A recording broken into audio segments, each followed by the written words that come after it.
Deputy Minister, Basic Education and Training Band. Next to Comrade Regina, Comrade Sihle Zikalala, who is, all of them are members of the NEC, Comrade Sihle being a deployee also of the ANC as Deputy Minister at Public Works. Those are the comrades that are going to be fielding questions. Those are the comrades who are going to speak to us this morning. Without any waste of time, I'm going to invite Comrade Dixon Masemula to read out our statement. Over to you.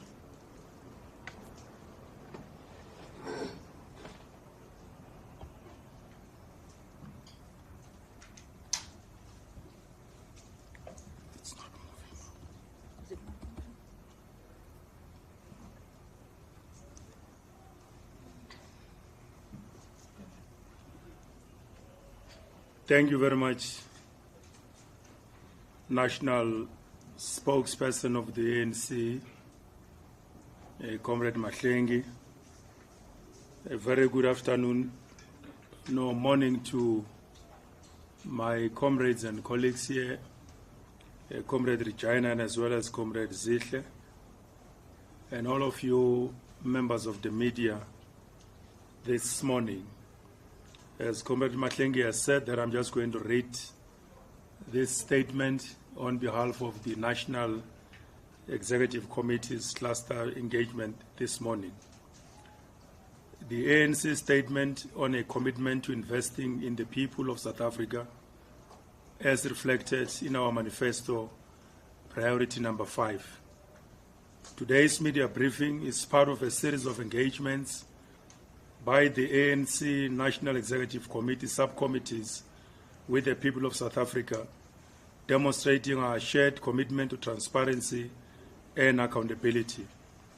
Our journey from the 6th administration has laid a groundwork, and now with the renewed energy in this 7th administration, we are advancing with urgency, action, and a deepened commitment to improving the lives of our people in the country. The ANC-led government stands resolute in restoring hope, trust, and confidence in our shared future. Reflecting on the President's recent 100 Days address, we are reminded of the solid foundation laid by the ANC leadership. Through these milestones, we are continuing to build on the legacy of the past administration and deliver on the investment made in the people of South Africa.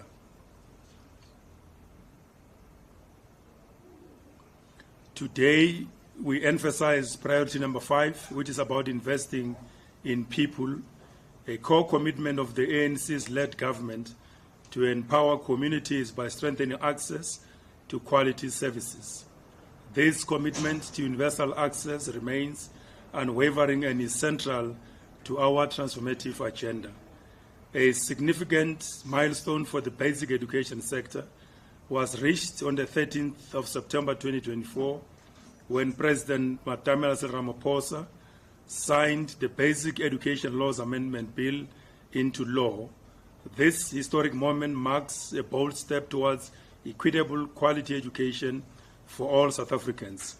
With the Bella Bill, we are breaking down barriers of education and securing the fundamental right to learning for every South African children. Strengthening municipalities for support.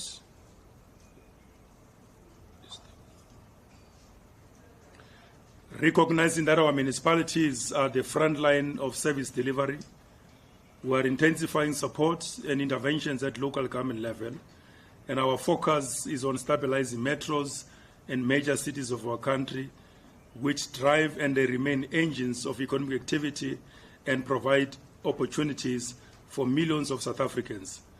The presidential support system initiated in eThekwini in the 6th administration serves as a model for effective political leadership and governance that we are now replicating across the country in other metropolitan municipalities and big cities. Our renewal project within the ANC is dedicated to strengthening leadership and governance. Part of this effort includes the development of Code of Ethical Leadership in local government by COGTA, which we expect municipalities to adopt and implement as a matter of reality going forward. This code will serve as a foundation for ethical standards and accountable leadership for service delivery to communities of our country.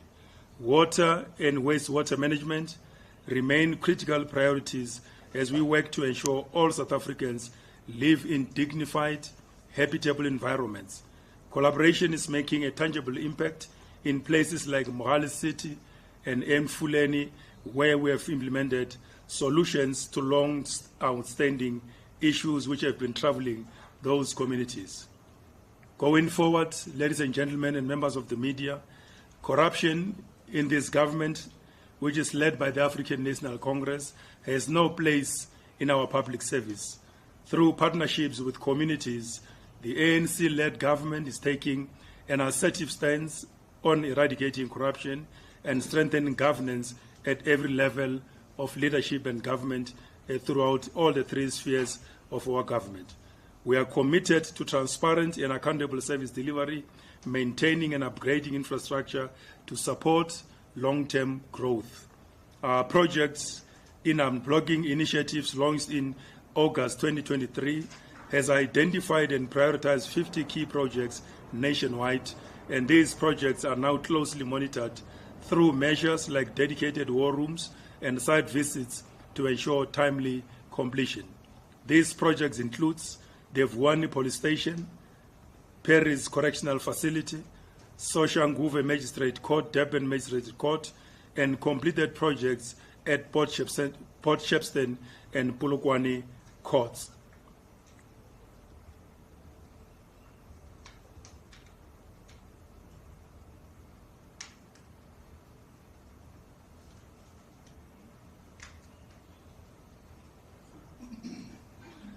In alignment with the ANC's dedication to using public assets for public good, the asset optimization strategy under the Department of Public Works and Infrastructure represents a transformative approach to managing state assets. This strategy ensures that public properties support community upliftment, inclusive growth, and environmentally sustainable development. We are therefore reclaiming stolen assets through Operation Bring Back, addressing illegal occupants hijacking, addressing illegal buildings occupied by hijackers, and therefore recovering properties for public benefit.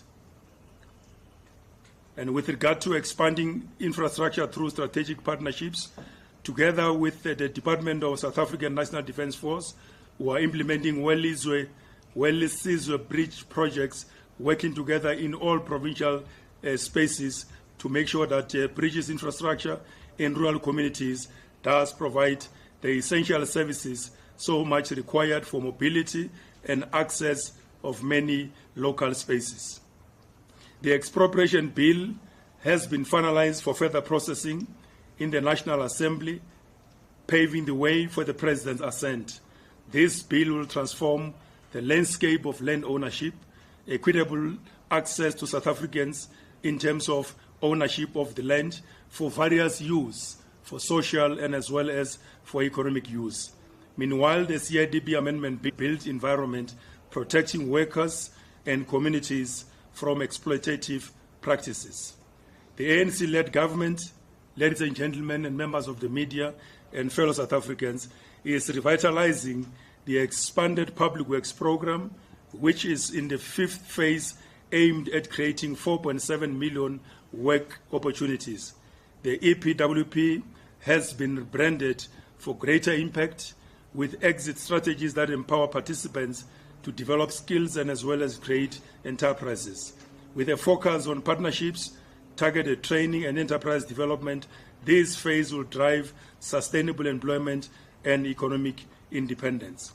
And with regard to building a South Africa of pride, dignity, and as well as opportunity, our priority number 5 in investing in the people, the ANC's government is committed to reflect ANC's unwavering commitment to empower and uplift all South Africans.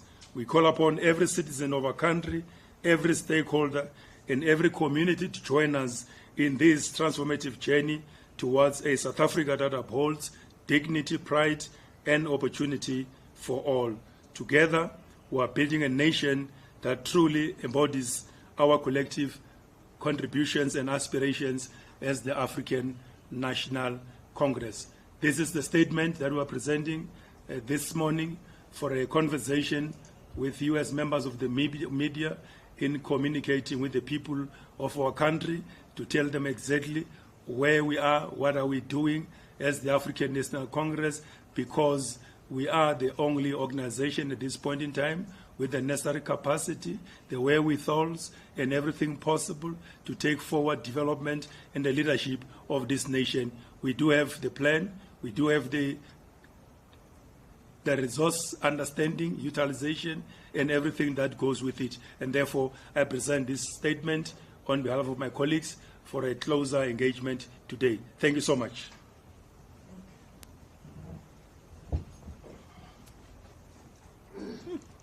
Thank you very much. No, it's okay. Thank you very much, Comrade Masemula. I will, at this point, invite any takers, any questions from you, colleagues in the media. It looks like I have to start on my right this time around.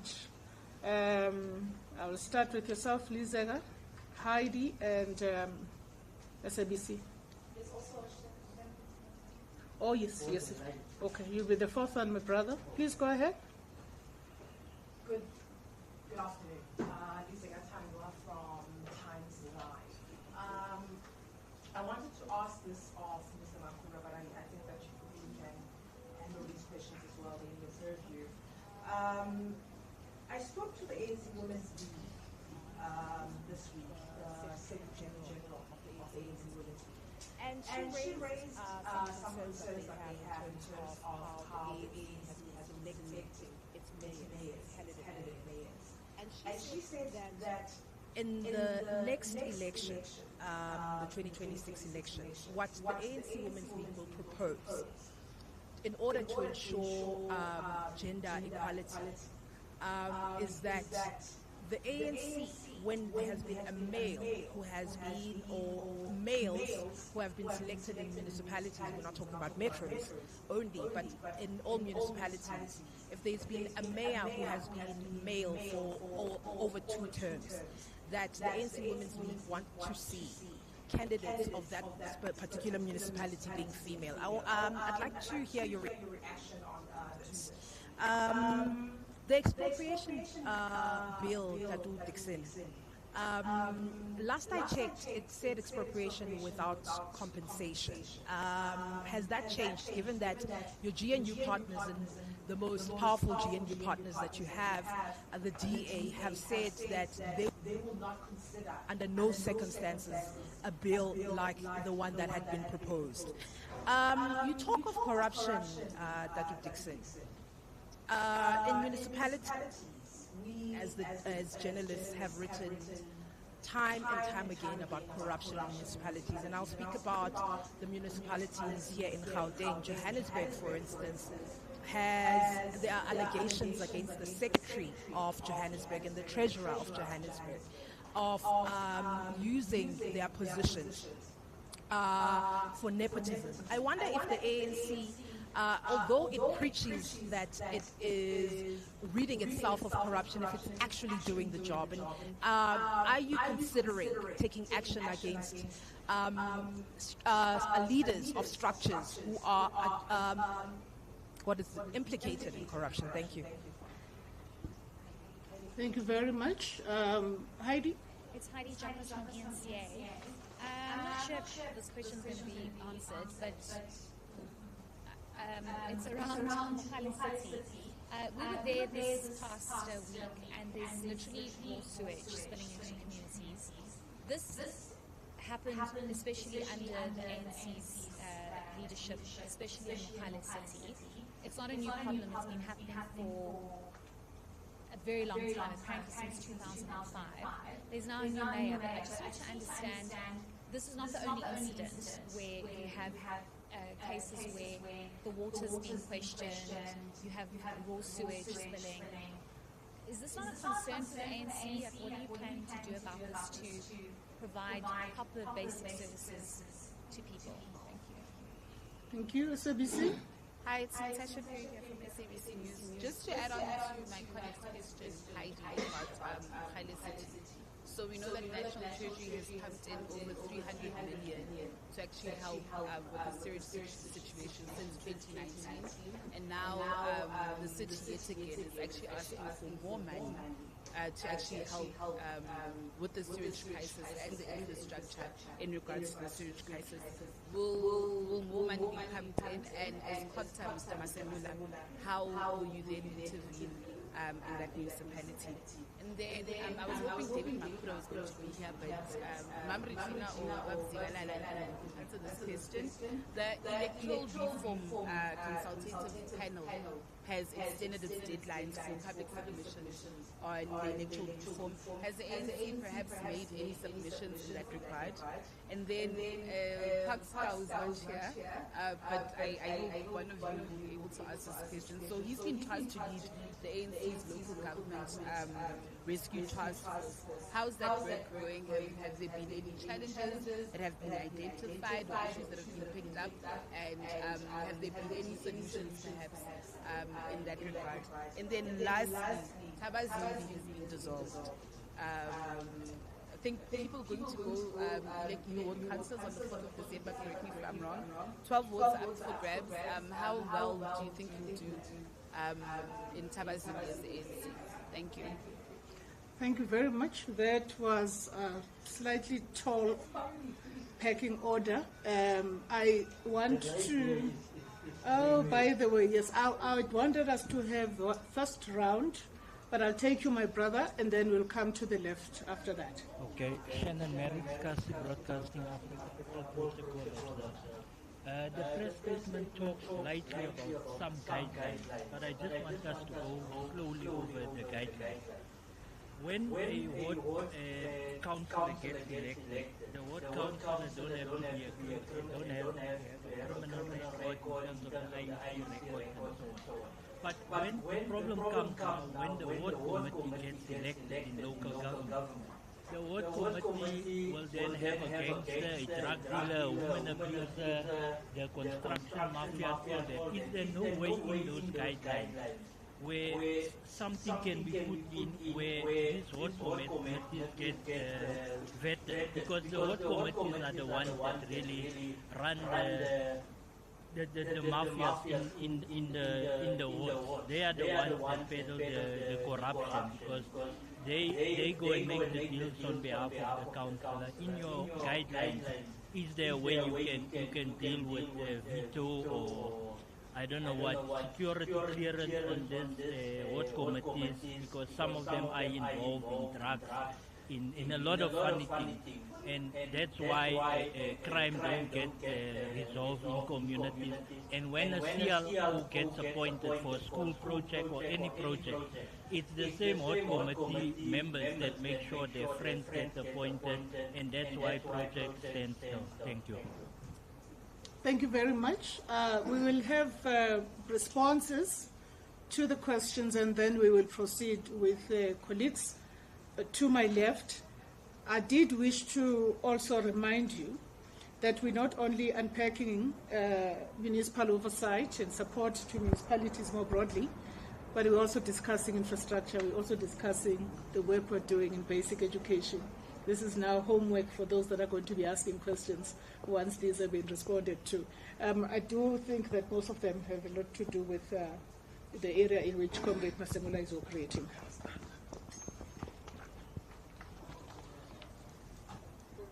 Yeah, thank you very much,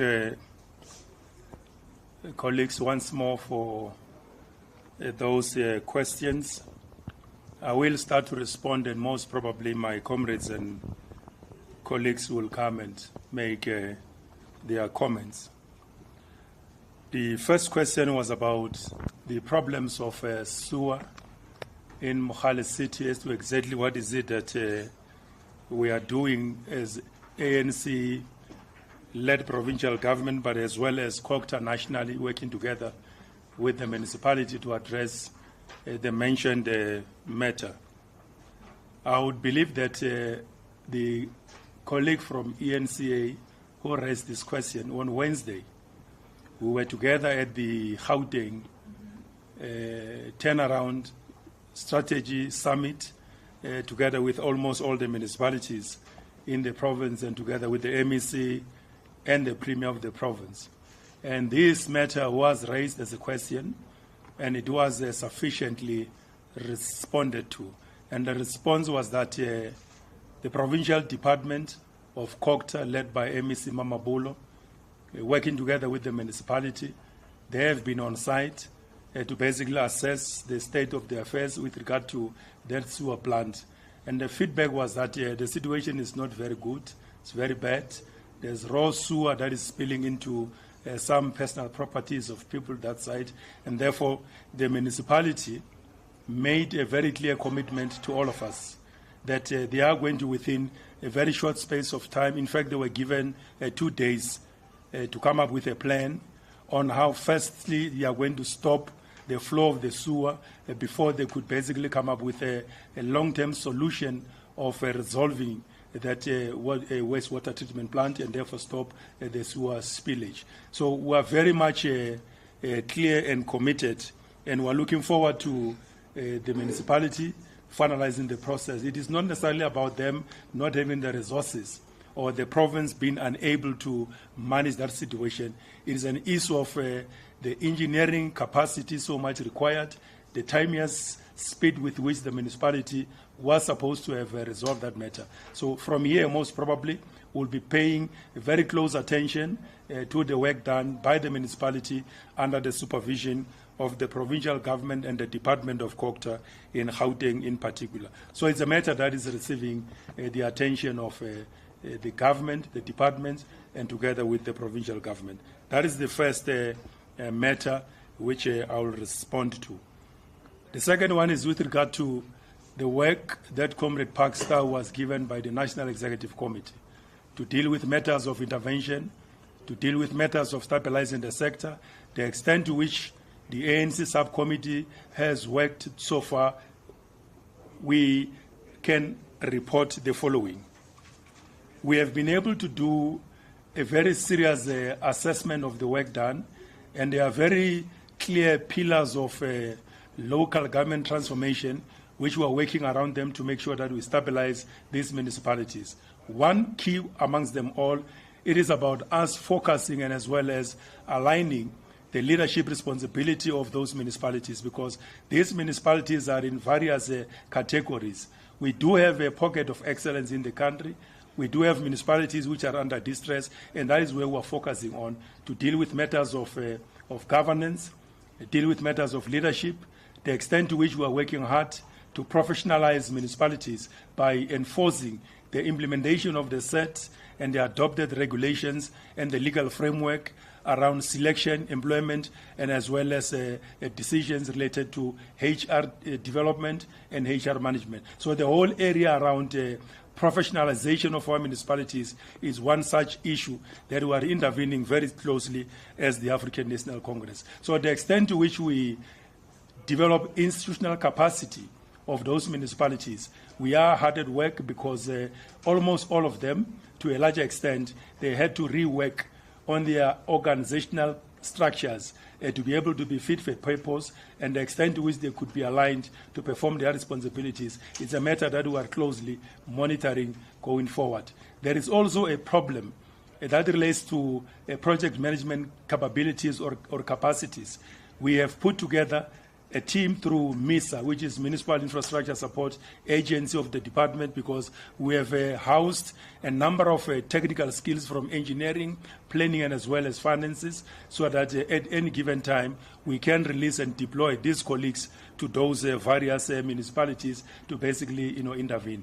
We have a memorandum of agreement with Engineering Council of South Africa, because they do have a number of engineers that are on site, so that at any given time where there's a need, we are able to send these engineers on site to basically help these municipalities with regard to their areas of work. So I could broadly say stabilization of these municipalities remains our preoccupation, and the extent to which the President has triggered a process in eThekwini with regard to stabilization of the metropolitan municipalities.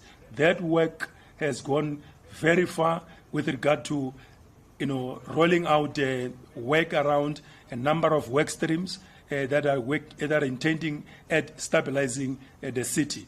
We are replicating the very same work in other cities of our country, including the metros, so that broadly we can have a portfolio working together with National Treasury to deal with these matters.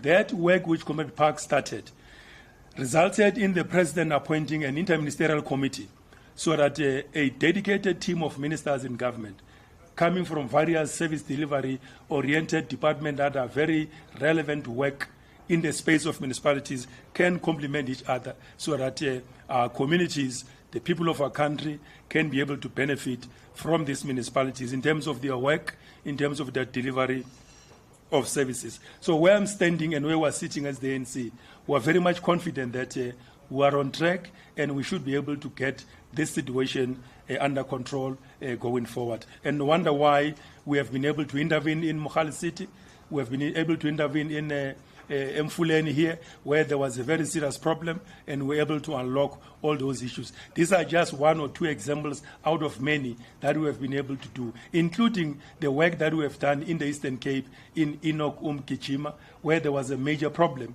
We have been there on site through the ANC structures and as well as government. And that municipality, as we speak now, it is under control. And the mayor, together with his councillors and everybody there, they are basically occasioned for better performance. We will be engaging with their communities through ANC and as well as government, so that the plan that is on site, it is well accepted and it is well understood by every major stakeholder in that part of the country. With regard to Tabazimbi, whether the decision that was taken of dissolving the council most probably was an ideal under the circumstances, given the extent to which governance and service delivery had collapsed in that part of the country, and the municipality was in a state of the inability to perform its constitutional responsibilities, and therefore there was no any other option than to save that institution and to create an environment for the people of Tabazimbi to once again demonstrate their democratic right to choose a government that will be able to live up to its constitutional mandate. The ANC is hard at work on that area. We are campaigning and we are looking forward to a victory of the African National Congress, where we will install a mayor of the ANC unapologetically, because the people of Tabazimbi deserve better. And mind you, Tabazimbi is one of the major economic development nodes of the Republic, given the endowments that are straddling the landscape of that area from one point to the other, and therefore those endowments to be utilized and expropriated correctly in the interest of the people of Tabazimbi and of South African economy. We need solid, stable political government leadership in that municipality, which will take forward the interests of the people of Tabazimbi. The last question was about the guidelines with regard to ward committees. And I think it presupposes that ward committees throughout the whole country have been invaded, or they are manifested with wrong composition of people who basically are thugs. Some of them are wrong elements from society, and therefore diverting the governance and the responsibilities of those subcommittees. It is expected of the speakers, because elections and appointment of ward committees, it is not just a loose process. It is a matter that is regulated, ran through the office of the speaker, and therefore, understandably, there is no government process or a system that can be run without consideration of the basic tenets that are encapsulated in the legislative environment of our republic. Being in good standing to lead the people, people of integrity, people of high moral standard, people who basically display a good ethics of leadership, and they are free from any allegations of whatsoever kind which may dent the image of the ANC, including of those municipal institutions. So it is our belief that these councillors, as they run these processes on electing ward committees, they do consider those matters. And if there is evidence of a ward committee member who is a criminal, who is a thug, who is doing wrong things in those areas, we are looking forward to that information so that we can forward it correctly to those affected municipalities for their resolution and as well as their consideration. I nearly forgot the question about the Johannesburg issue, that there is an allegation that the Secretary of Johannesburg and the Treasurer are practicing what was said here by the Speaker as he was putting forward the question. I think you are correctly saying that is an allegation.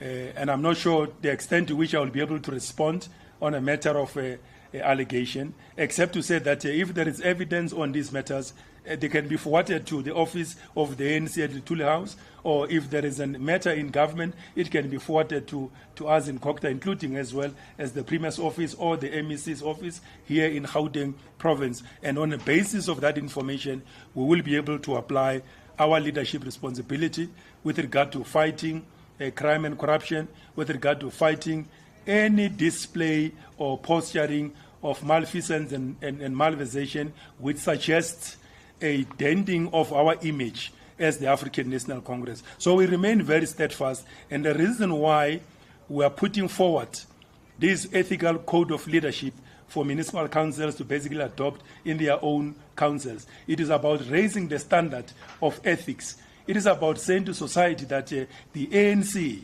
remains an organization that has got a set of values, a set of ethical standards that members and leaders of the ANC are expected to display. And therefore, as you relate with us, as we reconnect with society, as we reoccupy the lost space in the imaginations of our people, we are putting forward these standards that the renewed ANC, it is not just renewed by a word of mouth, but we are renewing the ANC based on very concrete pronouncement on the standards within which or with which you can hold us accountable in terms of our behavior, in terms of our conduct, and in terms of the leadership that we are able to display.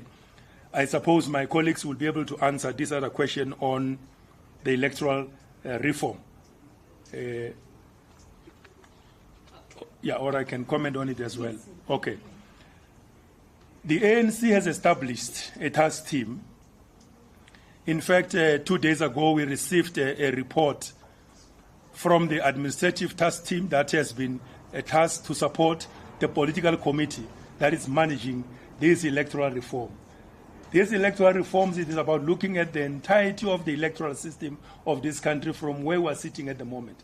Because provincially and as well as nationally, we are based on a proportional representation electoral system that has got its own advantages to a large extent. And many other stakeholders do have got interest. They are making proposals on how can we remodel the electoral system of this country moving into the future. And therefore the ANC is very much alive and aware of those proposals. And where we are sitting at the moment, we have got our own discussions in relation to the current system of elections, looking at the pros and cons, the advantages and the disadvantages, because without necessarily presupposing the discussions of the Electoral Commission, where we're standing as I'm speaking, we will be making our own submissions, and most probably at the right time when you would want us to unveil the thinking of the ANC with regard to our intentions and our understanding of the future electoral system in this country, which one do we prefer? But understandably where things are at the moment, there are a lot of things that we've got to be able to be alive to. The belief system of the ANC, equally important, is about non-racialism and as well as non-sexism. It is about geographic representation, it's about generational mix, many other factors that goes with leadership selection and as well as consideration at the political representation at the municipal level, provincial level, and as well as national level. So we need to be able to subscribe to a system that will be able to make it easier for South African people to live up to those fundamental principles, and they find concrete expression at the level of actual representation. Other options that have been put forward They've got other advantages because they are applicable elsewhere in the world. But in the situation within our country, we will be able to believe that the ANC's position on this matter, where we're standing, proportional representation, is a very ideal arrangement from where we're sitting. But like I'm saying, we're going to be making those submissions at an appropriate time so that we can be able to allow the Commission to make its determination based on our own presentation going forward. The issue of the Women's League, you will respond to it? Yeah, Comrade Zihle will respond to that one.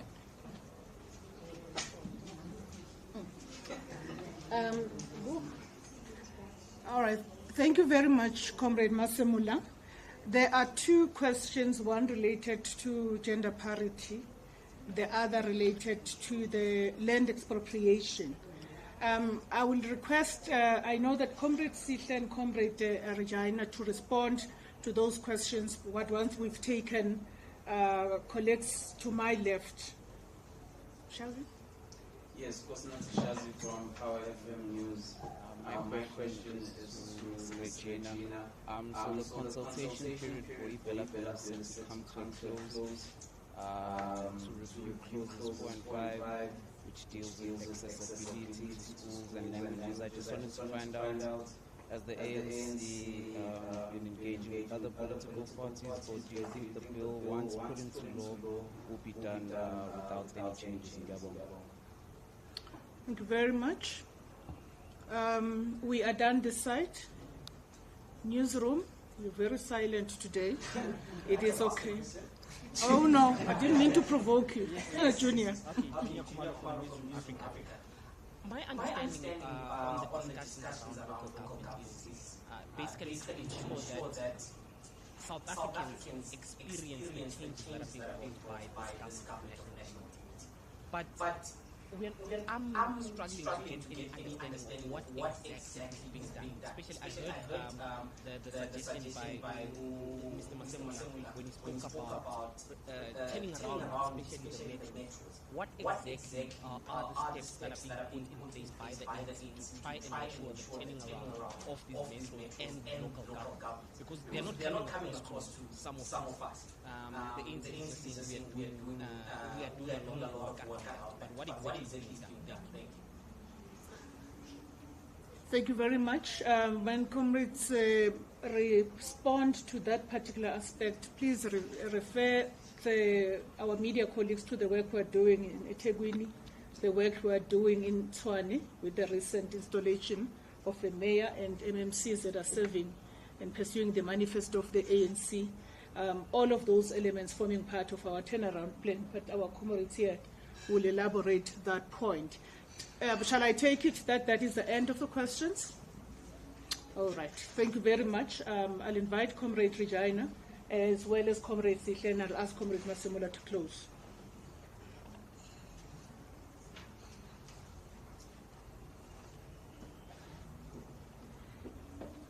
Thank you so much, Comrade Mahlengi.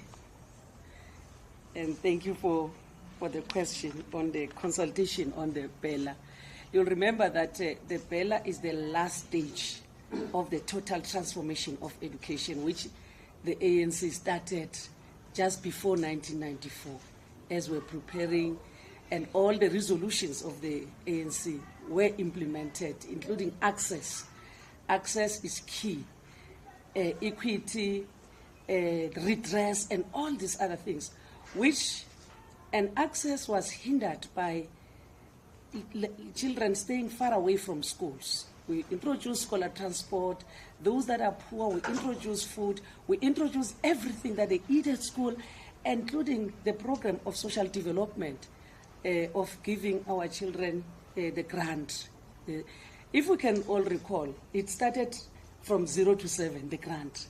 Then as the ANC, we looked at it, does it help to end it at 0 to 7? Then it went up to 0 to 18, but it took stages. After every policy conference of the ANC, it changes until the last policy conference that said 0 to 18, because it's the same child that was at 0 until the child completes matric. And another resolution was on a free education to deserving learners at tertiary institutions, and that also is implemented. So the last one was this one on Bella, which also allows for exclusion of some kind, and we came up with the amendment to the Schools Act because it allowed that segregation as if we're not one country.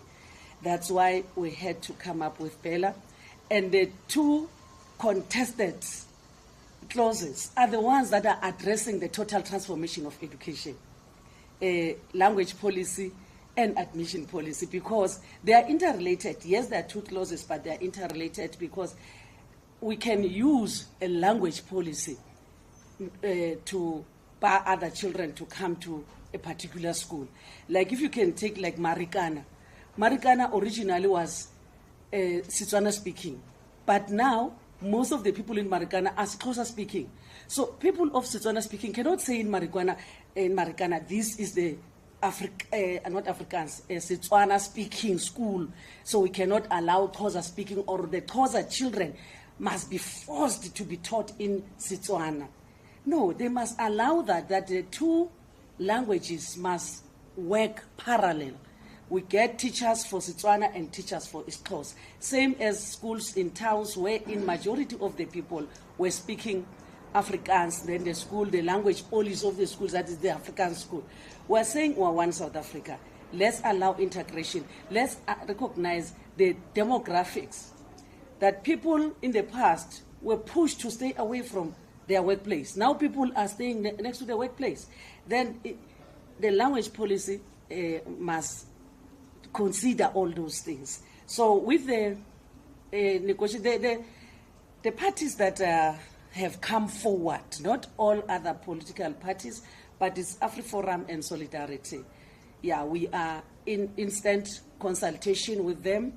We have almost weekly meetings with them to try to come to the same understanding that we live in one country called South Africa that belongs to all who live in it, and that there's no place that can be reserved for particular people. We all, but when you look at the Bella, it addresses issues of respect of one's culture, respect of one's language, and all these other things. So that's what, as the African National Congress, we believe in inclusivity. We believe in integration. We believe in one nation, that we are one nation in South Africa, but we're not looking the Afrikaners because they think that the Bella Bill has come to wipe Afrikaans.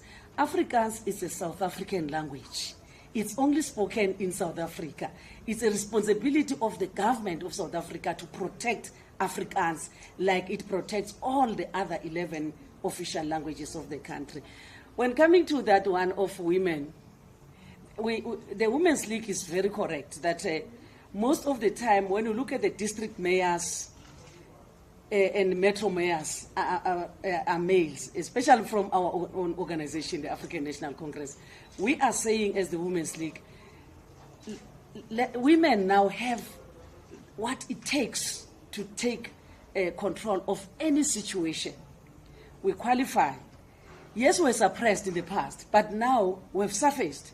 Let women be given an opportunity to stand up and show their skills. We do have the skills as women. That's why in the event where the premier is a man, we are saying as the Women's League, let the speaker be a woman. And it's just like that. The NC is listening to the Women's League and the voice of the Women's League. We cannot. Even now, when we are saying in the metros and the districts, we want to see women surfacing. It's not to say that it's only a man who can lead a district. We have women that are leading institutions, very dynamic institutions, and they show that they have what it takes as women. So we support that women must be given that chance to run municipalities, not always men. Thank you.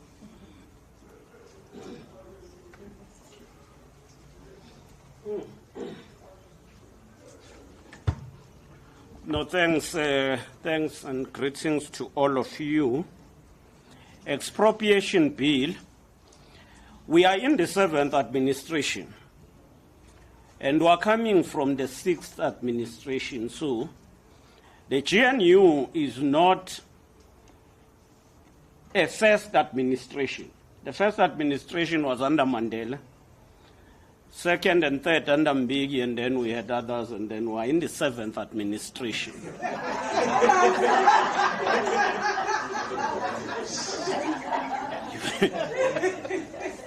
That's for you. You can laugh, it's fine. But we are in the seventh administration, and there are policies that are evolving, and programs are not new. So expropriation bill is not necessarily expropriation that goes with no compensation in a way that requires the review of the Constitution, Section 25. No, it is not that. But it's an expropriation that is meant for socio-economic development and the safety of the people. If we want to ensure that we ensure electricity distribution, we have to expropriate land. And we are doing that as public works, in particular in government. That's a lead department. But you get challenges in a process. And this bill will make it easy, one sign, to expropriate without difficulties. But it will go further to allow government and even local municipalities to expropriate even buildings which are not utilized, especially, which have led into the decay of many of our CBDs. What happened in Johannesburg with the burning of that building could have been avoided if we were able to expropriate that building to be under government. And you find that most of these buildings are owned by the private sector and then get illegally occupied. But there are buildings that are owned by the state that are illegally occupied, and that's why we're speaking about Operation Bring Back, where we are taking back all properties that are illegally occupied, including properties that were not declared to the democratic state during the transition from the apartheid era. So the work that is happening now, most of things that you would see happening were done in the sixth administration. Fight against corruption, as we referred to, whether you talk about dealing with the cyber attack in government at a level of public works, whether we are dealing with the top 50 delayed projects or the top 10 lease, investigation on the top 10 lease, all of that was started by the sixth administration. We've done a lot of work on Wellisizwe bridges and on the EPWP, and it is a continuation of the project started from the sixth administration. I think I may add that if the Women's League proposes that if maybe a mayor has been a male and then there must be a female, it is the ANC that is committed to gender equality. It's the ANC. The ANC must make it possible in all aspects and in all spheres to address and advance gender equality. We also stand to inspire other political parties to follow the suit. Thanks.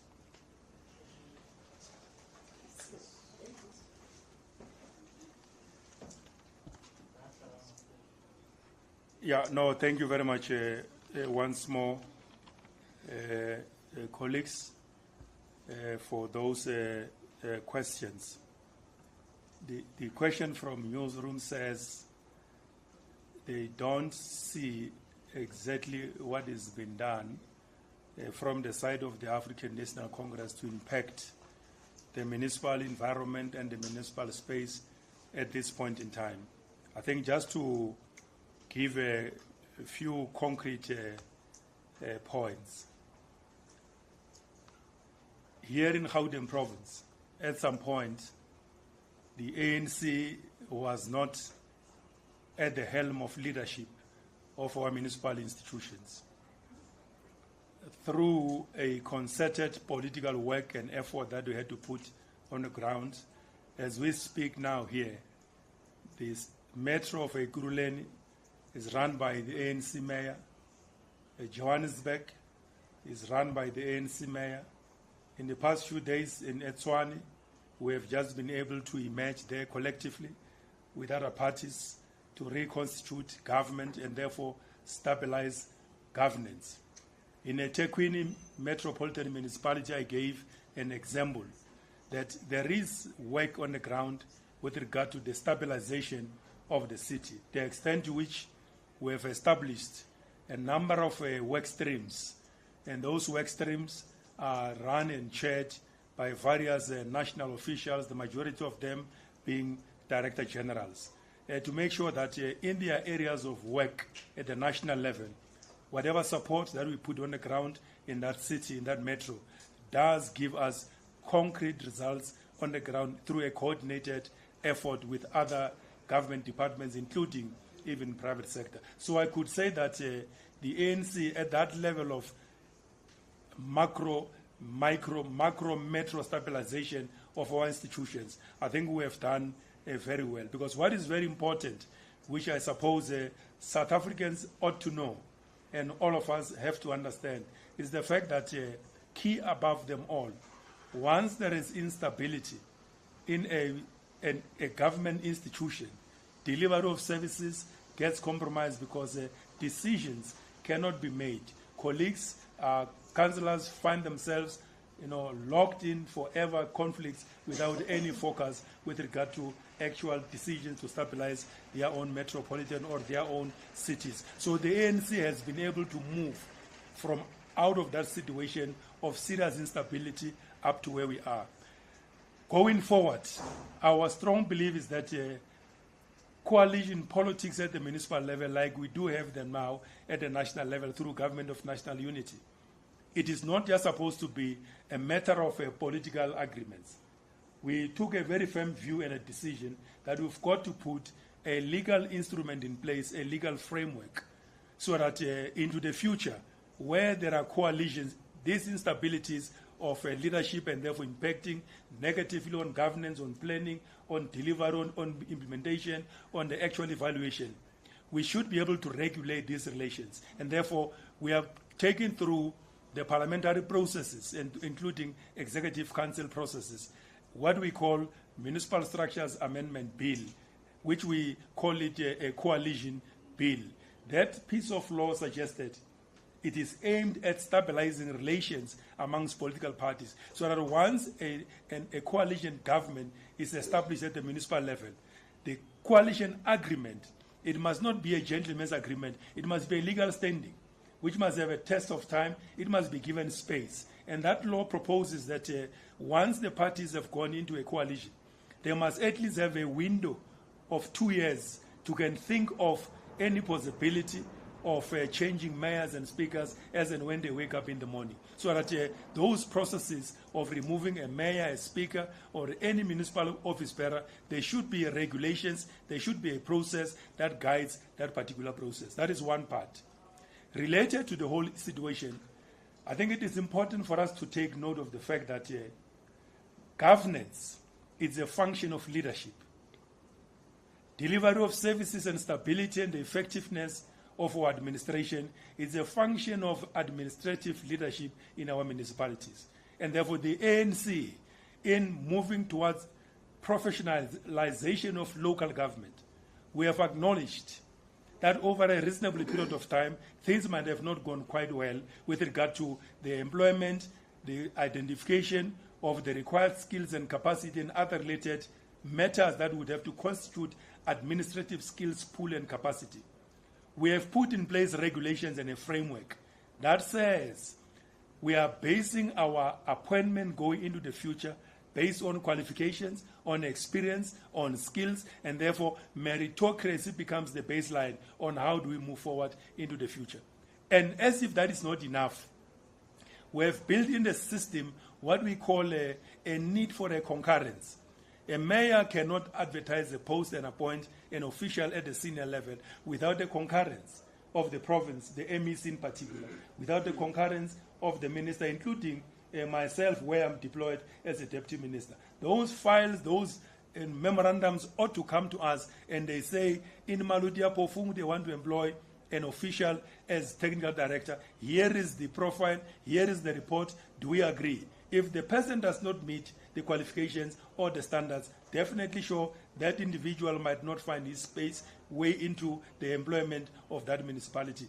These are concrete legislative reforms that we're putting in place to begin to bring effectiveness, efficiency, and the systems within the administration that will perfect every endeavor that we put in place. And therefore, that is one part. So there are legislative reforms that begins to create a framework that must not be undermined or ignored as we move into the future. All these matters put together, they are placing a huge responsibility on the political leadership of our municipalities to play oversight, to make sure that they live up to their commitments, because administrators can only do their work if they are properly overseen by the councillors. Equally important, these administrators ought to take their full responsibility as managers of those municipal entities. So I can say that concretely, there are things that we are doing as the African National Congress to begin to gradually, get this situation out of the difficulties within which it finds themselves in. Finally, we take full responsibility because the people of South Africa know that the ANC is their organization.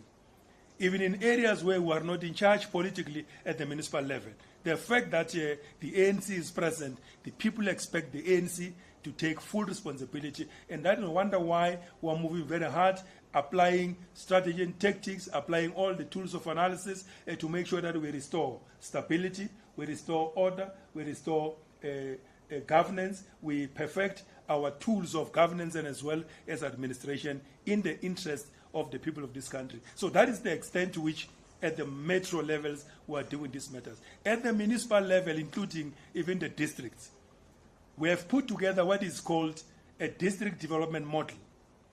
These overarching policy instrument which the President of the Republic of South Africa, President Ramaphosa, has introduced. The reason why it is important, where there are political relations of governance, because mayors, they are the heads of local state, you understand? And constitutionally, they've got responsibilities and powers. And therefore, to coordinate, to make sure that they work as a collective, we had to put a system in place that obliges them to be working together so that they can plan together, they can deploy their resources together, they can lead together. There is no mayor who can lead as a single entity elsewhere together with his own municipal institution. And these are very serious policy, legislative reforms that the ANC is putting in place, forward-looking, so that we can begin to bring that stability within the process. But all said and done, this is not the end, colleagues. We are committing ourselves and calling upon our mayors to work very hard, provide people with services, with water, with sewer. They must fill up potholes in their own local spaces. In fact, we have declared war against potholes. We are very certain about the efforts that the Department of Water Affairs, working together within the IMC, that interministerial committee, that all these services that are so much required by our people must be provided. In conclusion, 26 years into local government transformation system, we have reached a policy horizon of this local government system. We are expected now to review the 1998 white paper on local government, because part and largely some of the difficulties that our municipalities are experiencing, they are not necessarily out of their own making. Okay, there are issues that they must solve, they must resolve out of their own creation. And that's where we're basically working very hard. But for a future local government system, 50 years from today, we've got to rethink on the model of local government. And therefore, the review of the white paper is to address the basic assumptions that were made in 1998. Some of those assumptions, as we speak now, 26 years into this system, they can no longer hold. They need to be adjusted so that you position this system much more better from a financing point of view, from a legislative point of view, from the system's point of view. And no wonder why in the past few days we have launched what we call at COCTA, District Development Model National Strategic Hub, as a repository or a data information storage, so that we begin to infuse in the leadership and management capacities of our municipalities, the utilization and the appreciation of the importance of data for insightful leadership, but also proper planning and evaluation. All these matters, they are about policy reforms, they are about leadership perfection, they are about raising standards, they are about trying to work very hard to educate our councillors, and most probably these ones, because they are in the afternoon of their own terms. As we move into the next elections of local government, the ANC is working very hard to make sure that in 2026 we reclaim all the metros, all the localities, all the districts in the country, because our plan remains very firm and very committed moving into the future. And that's what we can say briefly this time in point chairperson of the session, this national spokesperson. Thank you so much.